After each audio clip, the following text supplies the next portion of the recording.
Shalom saudara, bagaimana kabarnya? Saya berharap keadaan saudara sekalian dalam keadaan sehat dan senantiasa disertai oleh Tuhan kita, Yesus Kristus.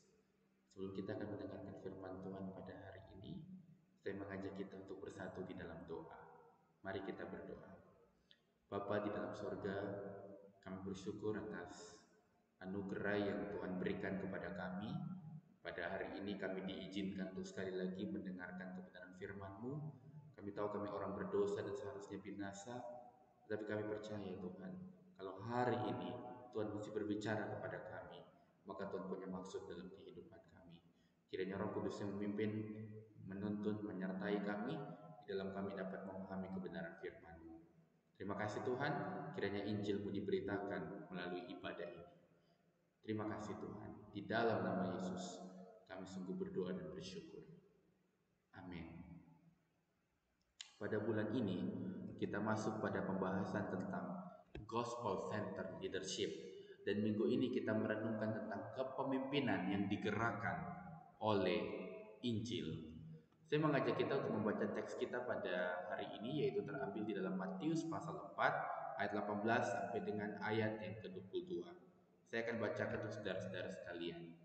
Dan ketika Yesus sedang berjalan menyusur danau Galilea, ia melihat dua orang bersaudara, yaitu Simon yang disebut Petrus dan Andreas, saudaranya. Mereka sedang menebarkan jala di danau sebab mereka penjala ikan. Yesus berkata kepada mereka, "Mari, ikutlah aku, dan kamu akan kujadikan penjala manusia." Lalu mereka pun segera meninggalkan jalannya dan mengikuti dia. Dan setelah Yesus pergi dari sana, dilihatnya pula dua orang bersaudara, yaitu Yakobus anak Zebedeus dan Yohanes saudaranya, bersama ayah mereka Zebedeus, sedang membereskan jalan di dalam perahu. Yesus memanggil mereka dan mereka segera meninggalkan perahu serta ayahnya, lalu mengikuti dia.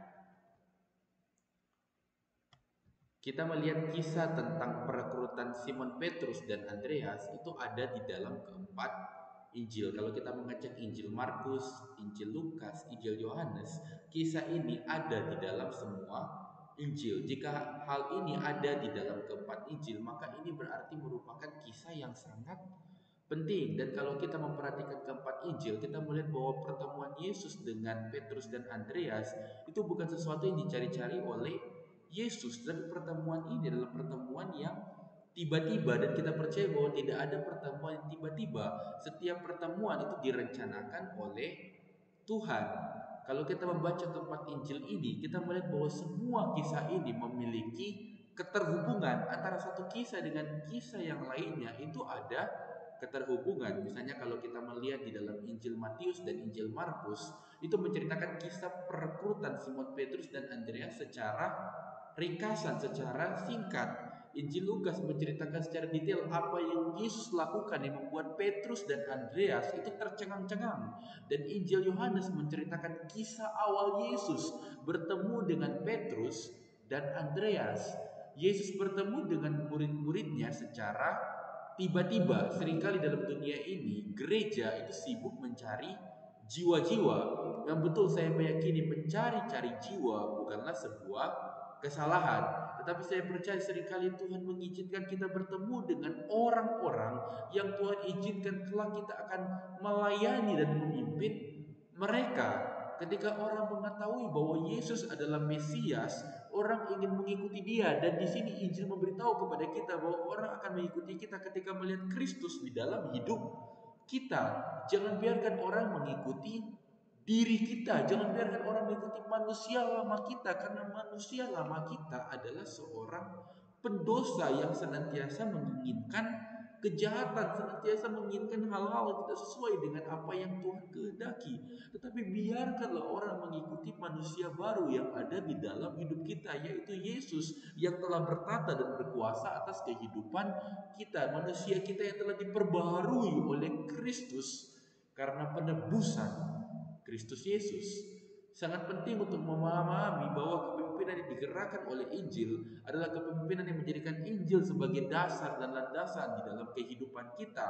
Injil berbicara mengenai good news, kabar baik tentang Yesus Kristus yang adalah Tuhan, yang rela berinkarnasi menjadi manusia, mati di kayu salib demi untuk menebus kita orang berdosa, dan bangkit sebagai bukti bahwa Dia adalah Allah yang Maha Kuasa dan perkataannya adalah perkataan yang benar. Kita percaya kepada Injil itu, kita meyakini Injil itu sebagai dasar dalam kehidupan kita.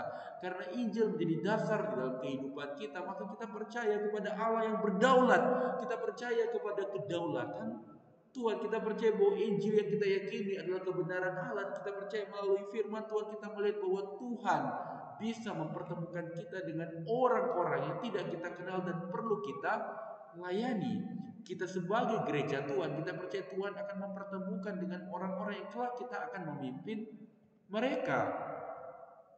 Kita tidak pernah tahu siapa yang akan kita layani di sekitar kita. Tetapi kita percaya bahwa Tuhan itu berdaulat dan Dia sendirilah yang akan mempertemukan kita dengan orang-orang yang akan kita pimpin.